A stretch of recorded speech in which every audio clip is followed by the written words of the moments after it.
ညံကောင်းယုံနဲ့ဘာလို့မလုံလောက်တာလဲတကယ်လို့တင်ဟာအိုင်ကျူ150နဲ့မွေဖွားလာခဲ့ရင်ဘာဖြစ်မလဲဆိုတာစဉ်းစားဘူးလားကဘာပေါ်မှာရှိတဲ့လူသားအားလုံးနှီးပါးတဲ့ပို့ပြီးညံကောင်းနေတာမျိုးပေါ့တင်ဟာလူပြောသူပြောများတဲ့ဂန်ဒဝင်းတယောက်ဖြစ်လာမလားဒါမှမဟုတ်ဒီညံရီခါပဲတင့်ကိုပြန်ပြီးဖြစ်စည်းပြမလားဒီနေ့မှာတော့သမိုင်းတစ်လျှောက် IQ အမြင့်ဆုံးလို့ယူဆရတဲ့လူ9ယောက်အကြောင်းကိုပြောပြပေးသွားမှာပါသူတို့ရဲ့ဖြစ်ရတီကတင့်ကိုအံ့ဩသွားစေပါလိမ့်မယ်ဘာလို့လဲဆိုတော့ညံရီထက်မြက်မှုတစ်ခုတည်းကအရာအားလုံးမဟုတ်လို့ပါလဲတစ် William James Sidis မွေးတက္ကရာ1898ခန့်မှန်း IQ 250ကနေ300ကြား William James Sidis ဟာအသက်18လသားအရွယ်မှာတင်သတင်းစာဖတ်နိုင်နေပါပြီအသက်17နှစ်မှာတော့ Harvard တက္ကသိုလ်ကိုတက်ရောက်ခွင့်ရခဲ့ပါတယ်လူတွေကသူ့ကိုကမ္ဘာအတော်ဆုံးကောင်းလေလို့ခေါ်ကြတာပေါ့သူဟာဘာသာစကားမျိုးစုံကိုပြောနိုင်တယ်လို့ကလေးဘဝမှာနဲ့အဆင့်မြင့်တင်ချဘာသာရပ်တွေကိုနားလေခဲ့သူပါဒါပေမဲ့သူကြီးပြင်းလာတဲ့အခါမှာတော့တခုခုပြောင်းလဲသွားပါတယ်သူဟာအရန်ကိုစိတ်ဖိစီးလာတယ်ဖိအားတွေများလာတယ်တာမန်လူနေမှုဘဝနဲ့ဝေးကွာသွားတယ်လို့ခံစားခဲ့ရတယ်နမဲကျော်သိပ္ပံပညာရှင်တယောက်ဖြစ်လာမယ့်အစားသူဟာလူအများကြားကနေပျောက်ကွယ်သွားခဲ့ပါတယ်တာမန်အလုပ်တွေကိုပဲလုပ်ကိုင်ပြီးလူအများရဲ့အာရုံစိုက်မှုကိုရှောင်ဖယ်ခဲ့ပါတယ်သူဟာအသက်46နှစ်အရွယ်1944ခုနှစ်မှာအုံနောက်သွေးကြောပေါက်ပြီးကွယ်လွန်ခဲ့ပါတယ်။သမိုင်းတစ်လျှောက်အိုင်ကျူအမြင့်ဆုံးလို့ယူဆရတဲ့လူတစ်ယောက်ဟာကဘာကြီးကိုဘာမှထူးထူးခြားခြားပြောင်းလဲမပေးနိုင်ပဲစောစောစီးစီးဘဝနီကုံချုပ်ခဲ့ရတာနှမျောစီလာပါပဲ။ဒါကြောင့်တဘာဝကပေးရဲ့ညံရည်တက်တက်ကမလုံလောက်ဘူးလို့ဆိုရမှာပါ။ 2. Terence Tao မွေးတက္ကရာ1985ခန့်မှန်းအိုင်ကျူ225ကနေ230ကြား Terence Tao ဟာအသက်2နှစ်အရွယ်မှာတင်ချာပု္ပ္ပစာတွေကိုစတင်တွက်ချက်နိုင်ခဲ့ပါတယ်။အသက်73နှစ်မှာတော့တက္ကသိုလ်တက်ရောက်ခဲ့ပြီးအသက်20မှာတော့ Princeton တက္ကသိုလ်ကနေ PhD ဘွဲ့ရရှိခဲ့ပါတယ်။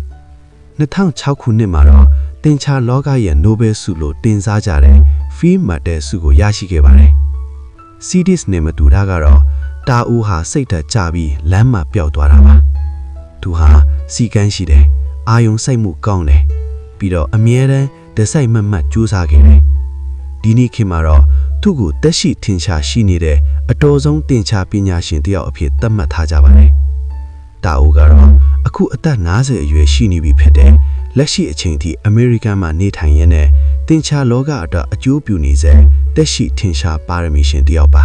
။ညံရည်ချင်းတူပေမဲ့ရလက်ကတော့လုံးဝကိုကွာခြားသွားခဲ့ပါတယ်။ဒါကြောင့်ညံကောင်းယုံတင်မကပဲစနစ်တကျကြိုးစားဖို့ကဘလောက်အရေးကြီးလဲဆိုတာမြင်သားမှာပါ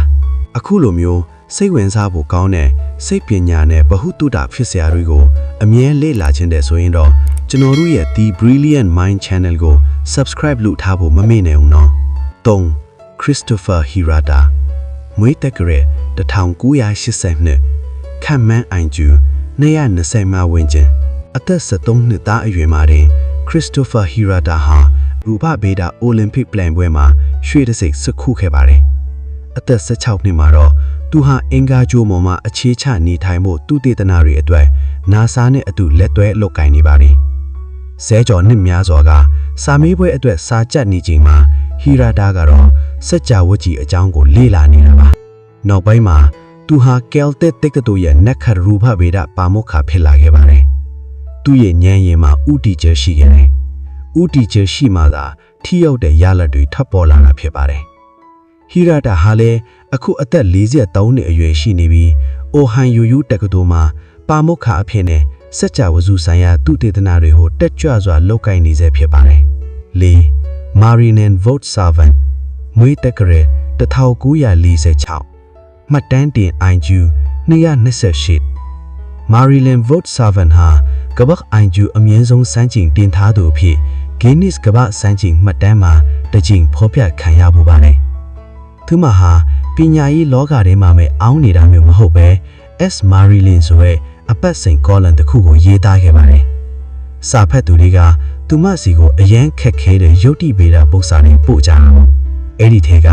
Monty Hall Problem လို့ခေါ်တဲ့ပု္ပ္ပစာတစ်ခုဆိုရင် တနိုင်ငံလုံးအတိုင်းအတာနဲ့အငင်းပွားစရာတွေဖြစ်ခဲ့ပါတယ်။တင်ချာပညာရှင်တွေတောင်သူမနဲ့သဘောထားကွဲလွဲခဲ့ကြပါတယ်။ဒါပေမဲ့သူမကဘာကြောင့်သူမမှန်လဲဆိုတာကိုအေးအေးဆေးဆေးပဲရှင်းပြခဲ့ပါတယ်။ပြီးတော့သူမတကယ်ပဲမှန်နေပါတယ်။သူမရဲ့ပါရမီဟာဟင်းဟောက်နေတာမဟုတ်ပဲအရန်ကိုရှင်းလင်းပြသခဲ့ပါတယ်။မာရီလင်ဟာအခုအသက်89နှစ်အရွယ်ရှိနေပါပြီ။သူမဟာကျမ်းမာပျော်ရွှင်စွာနဲ့နယူးယောက်မြို့မှာနေထိုင်နေပြီးသူမရဲ့နာမည်ကျော်ကောလမ်တွေကိုလည်းဆက်လက်ရေးသားနေစေဖြစ်ပါတယ်။ငါ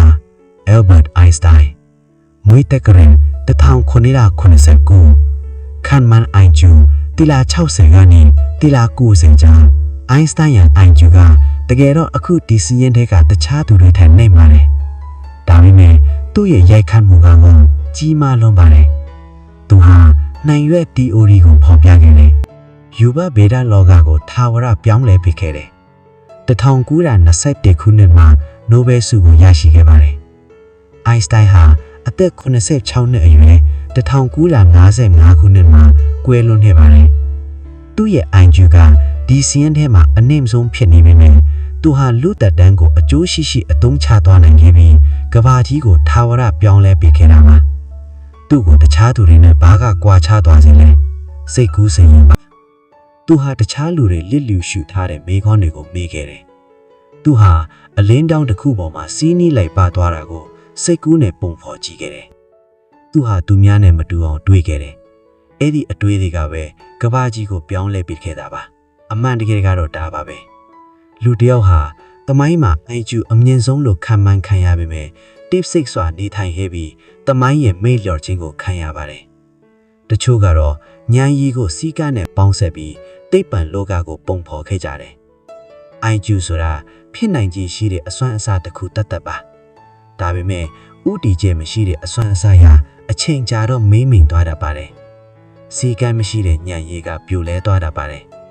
လက်တွေ့မပါတဲ့စိတ်ကူးစိတ်ရင်ကလည်းဘာမှအတိတ်ပဲမရှိပါဘူး။တင်းမှာအိုင်ဂျူ250ရှိဖို့မလိုပါဘူး။တင်းလိုခတ်တာကအာယုံဆိုင်မှုတိလူချင်းနဲ့အစင်တစိုက်ကျူးစားမှုပါ။ဘာလို့လဲဆိုတော့နောက်ဆုံးမှာပါရမီရှင်ဆိုတာတင်းဘလို့ညံကောင်းတယ်လဲဆိုတာထက်အဲ့ဒီညံကိုတင်းဘလို့အသုံးချတယ်လဲဆိုတာပေါ်မှာပဲမူတည်လို့ပါပဲ။အခုဒီစီးရင်ထဲမှာပါတဲ့9ယောက်ထဲမှာတင်းအကြိုက်ဆုံးကဘသူဖြစ်မလဲ။ဒါမှမဟုတ်အိုင်ဂျူထက်ပိုအရေးကြီးတဲ့အရာကဘာဖြစ်မလဲ။ comment မှာဝင်ရောက်ဆွေးနွေးပေးတော့ပါဦး။အခုလိုဗီဒီယိုမျိုးတွေကိုကြိုက်နှစ်သက်တယ်ဆိုရင်တော့ like ပေးခဲ့ဖို့နဲ့တင်းရဲ့တငယ်ချင်းတွေကိုလည်း share ပေးဖို့တောင်းဆိုချင်ပါတယ်။အဆုံးထိကြည့်ရှုပေးတဲ့အတွက်ကျေးဇူးအများကြီးတင်ပါတယ်။နောက်ထပ်ဗီဒီယိုတစ်တင်မှာပြန်တွေ့ကြမယ်။